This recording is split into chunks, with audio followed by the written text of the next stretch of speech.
Ok, c'est le travail le plus dégueulasse au monde. Non, vraiment, j'y ai réfléchi, essayer de me trouver quelque chose, un travail, une tâche aussi ingrate que celle-là. Mais le truc, c'est que dans certains pays, elle est quand même bien payée, donc ça peut donner envie à certaines personnes. Mais moi, vraiment, je vois pas ce qui peut faire plus chier. La plongée dans les égouts.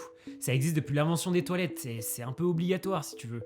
Et c'est une pratique plutôt dangereuse à cause des nombreuses maladies présentes dans les eaux usées. Les travailleurs sautent dans d'immondes bouches d'égouts pour tenter de déboucher les canalisations. Dans la plupart des endroits, les travailleurs sont complètement isolés avec des combinaisons en caoutchouc. Mais le problème, c'est que souvent, les combinaisons, elles vont être entaillées à cause de petits bouts de verre, de petits résidus tranchants qui vont traîner dans ces eaux-là et qui vont ouvrir la combinaison. Et le truc, c'est que les travailleurs, ils vont même pas s'en rendre compte jusqu'au moment où justement, ils vont sentir les eaux visqueuses sur leur peau qui sont rentrées dans la combinaison. Car une fois dans les égouts, ils ne voient absolument rien, ils n'ont même pas leurs mains devant leur visage, ils peuvent se fier qu'à leur combinaison. Et le plus fou, c'est que dans certains pays, c'est des enfants qui vont faire ce métier, vu qu'ils sont de petite taille et ils peuvent accéder à des endroits où les adultes ne peuvent pas aller. Et eux n'ont pas de super combinaisons sophistiquées. Et ce qui est triste, c'est que t'as énormément qui laissent leur vie en se noyant ou en se perdant dans cet énorme réseau de canalisation.